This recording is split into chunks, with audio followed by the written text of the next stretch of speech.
네, 이번 시간은 다낭성 난소 증후군에 대해서 공부해 볼 텐데요. 영어로는 PCOS, 폴리시스틱 오바리안 신드롬이라고 해서요. 우리가 그냥 이제 PCOS라고 부릅니다. 자, 도대체 뭐가 문제길래 이런 질환이 발생을 하고 이를 바탕으로 어떤 치료가 필요한지 간단하게 공부해 보도록 하겠습니다. 간단할진 잘 모르겠어요.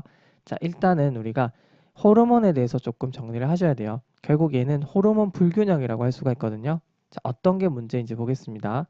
시상하부에서 GnRH를 분비하죠. 이건 다들 알고 계실 거예요. 고나도트로픽 릴리징 호르몬입니다. 자, 이걸 이제 자극을 통해서 뇌하수체 전엽에서 그 유명한 FSH와 LH가 분비가 되겠죠. FSH는 우리말로 여포 자극 호르몬이라고 합니다. LH는 황체 형성 호르몬이라고 하죠. 여포가 뭐지? 황체가 뭐지? 조금 이따 설명을 드릴 겁니다. 자, 일단은요. 이 난자가 되기 위해서는 이 난세포 오사이트도 성숙 과정이 필요하죠. 그래서 마치 이제 여왕벌 굉장히 소중하잖아요. 여왕벌을 지키기 위해서 주변에 일벌들이 막 있는 것처럼 이 오사이트도 이제 주변에 신하들이 막 있어요.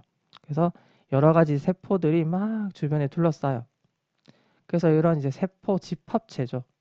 이렇게 이제 중앙에 강을 형성하고 세포 집합체들이 이렇게 만드는 공간을 여포라고 합니다. 영어로는 폴리클이라고 합니다. 그래서 이 여포를 자극하는 게 FSH인데요. 좀 더 우리가 이 구조를 나눠본다면 좀 더 이렇게 이제 라이닝을 했을 때 안쪽에 있는 게 자, 이쪽이 좀 더 안쪽이죠. 안쪽에 있는 게 바로 그레뉼로자 셀이라고 하는 게 있어요.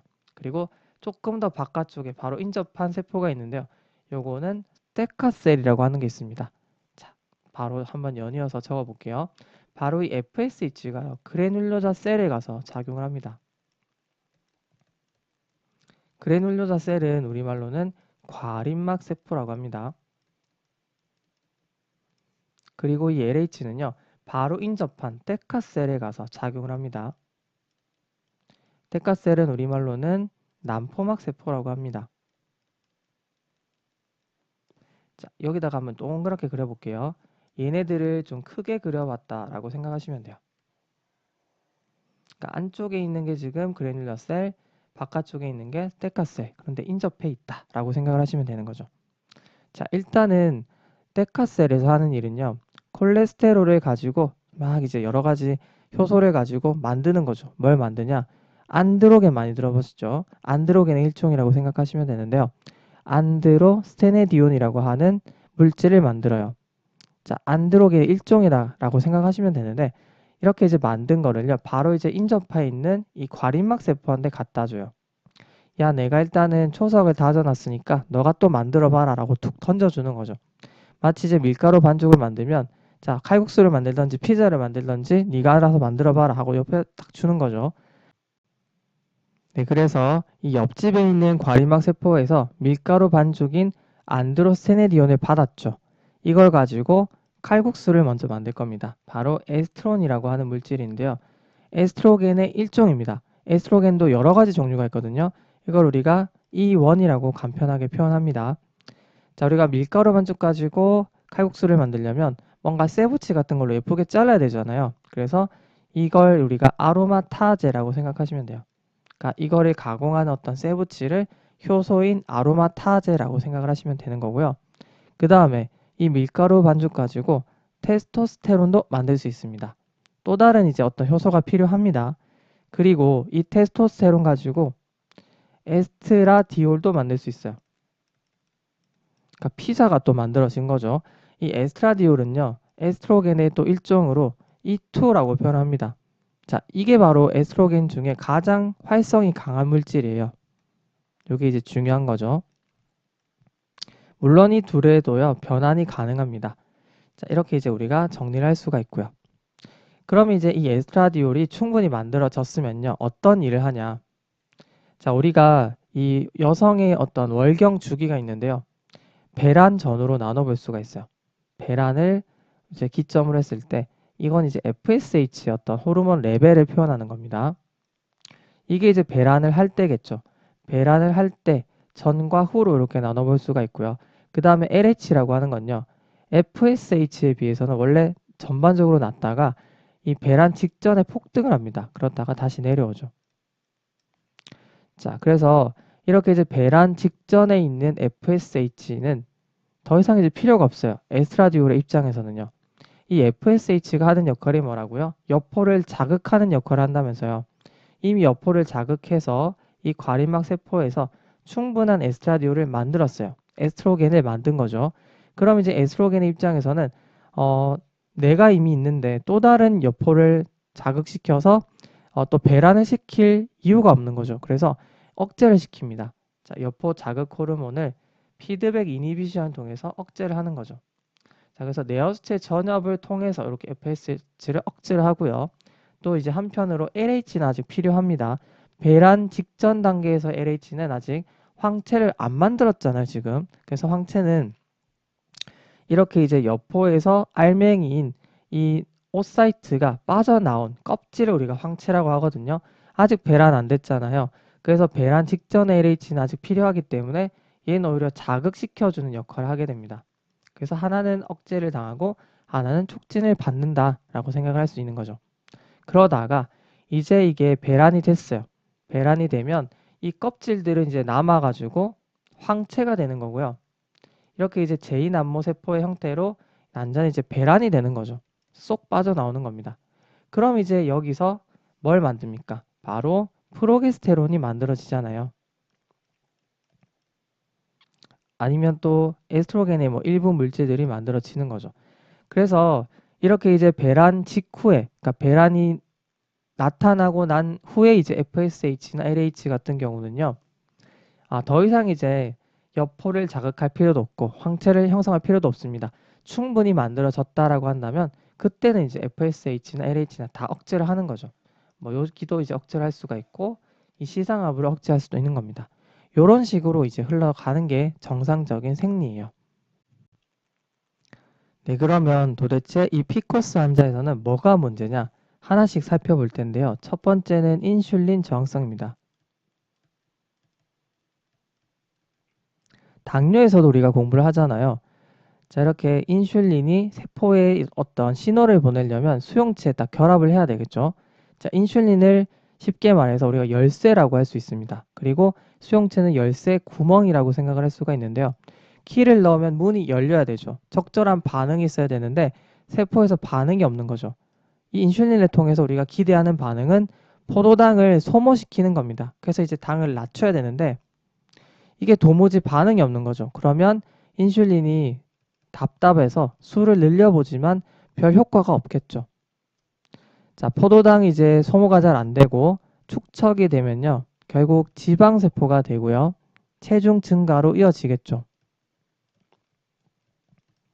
자, 이렇게 인슐린이 증가하게 되면요. 안드로겐을 증가시키게 됩니다. 안드로겐 우리 계속 봤었죠. 안드로겐. 자, 여기서 나왔습니다. 자, 이렇게 안드로겐이 증가하게 되고요. 이렇게 이제 증가된 체중 증가로 인해서 자, 피부 조직도 증가하고 지방세포도 막 증가했죠. 그럼 여기서 이제 무슨 일이 일어나느냐? 이렇게 많아진 안드로겐을 가지고요. 아로마타제를 통해서 자, 제가 아까 칼국수 만드는 칼이라고 말씀드렸죠. 아로마타제에서 이렇게 말초 조직에서도 에스트론이라고 하는 이원의 이 형태를 만들 수가 있는 겁니다. 자, 이렇게 이제 비정상적으로 말초에서 이원이 많아지게 되면요. 뭐가 문제냐?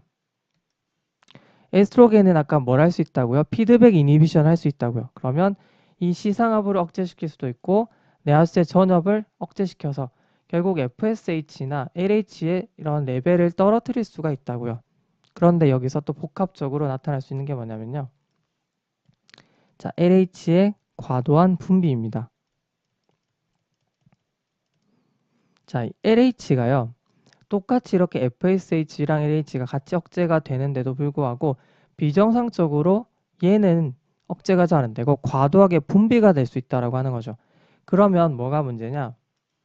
이렇게 이제 데카셀이 자극을 받게 되면서 안드로스테네디온의 이 합성이 증가하게 되는 겁니다. 네, 그런데 문제는 이 안드로스테네디온이라고 하는 밀가루를 옆집에서 더 이상 처리를 못 해주는 거죠. 오히려 이제 같이 억제가 됐는데 네오스의 전염 이상으로 인해서 LH는 과도하게 분비가 되는 반면에 지금 얘는 억제가 되고 있잖아요. 그래서 FSH 억제 때문에 그래놀로자 셀의 전반적인 활성이 떨어졌기 때문에 칼국수로 가는 길과 피자로 가는 길이 지금 막혀 있는 겁니다.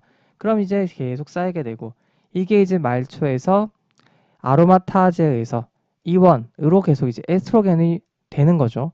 그럼 이제 이 에스트로겐이 더욱더 억제를 하게 되고 악화가 되는 겁니다. 그래서 LH가 FSH에 비해서 원래는 낮았어요.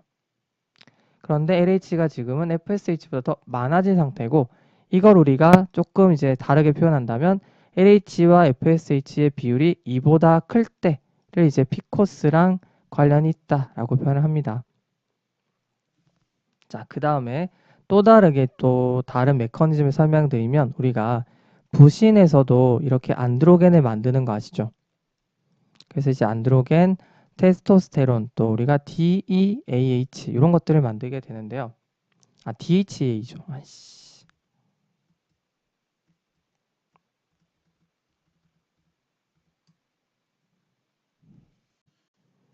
네, 그리고 피코스랑 또 관련 있는 메커니즘 중에 하나가요. 이렇게 뇌하체 전엽에서 만드는 ACTH에 의해서 부신이 과도한 반응을 보인다라고 하는 겁니다. 자, 그러면 부신에서 만드는 여러 가지 호르몬 중에 또 안드로겐이 있죠.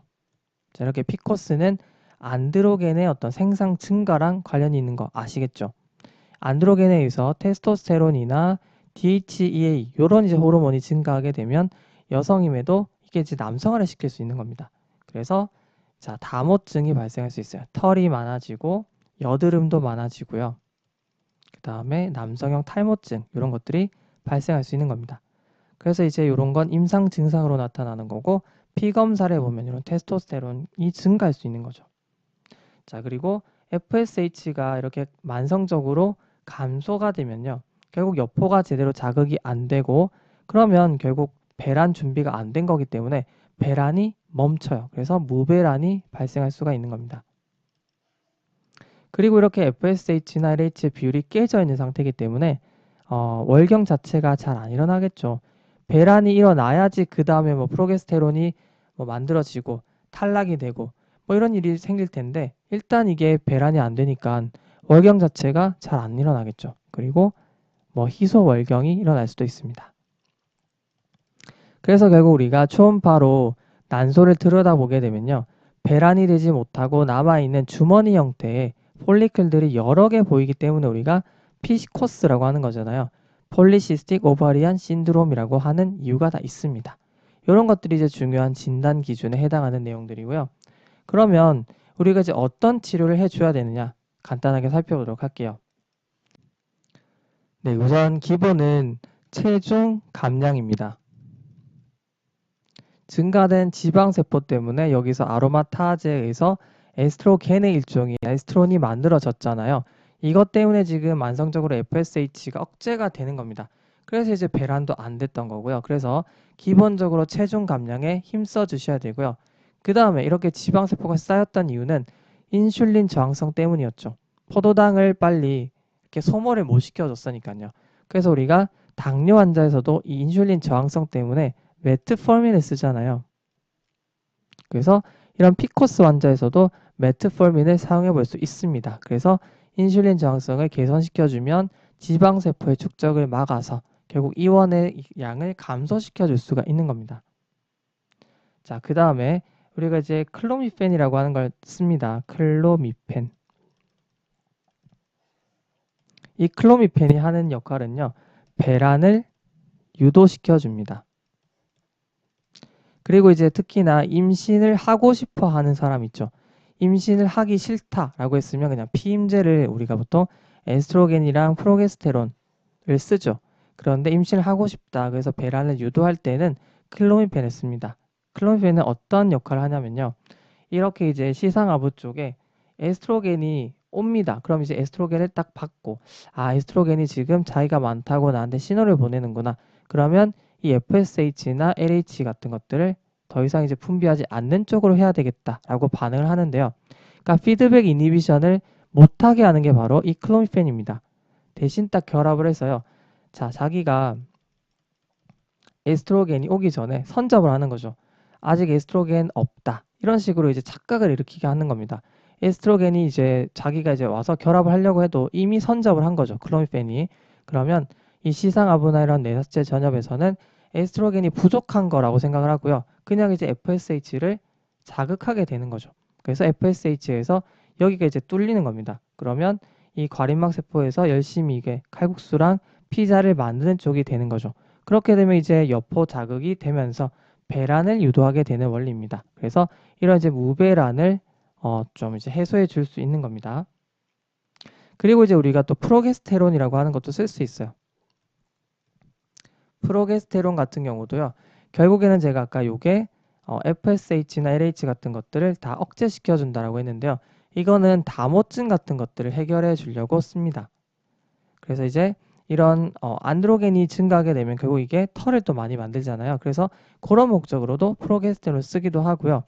아니면 에스트로겐이랑 프로게스테론을 같이 써서 이런 이제 이게 결국에는 우리 여성이 이제 꼭 필요한 호르몬이잖아요.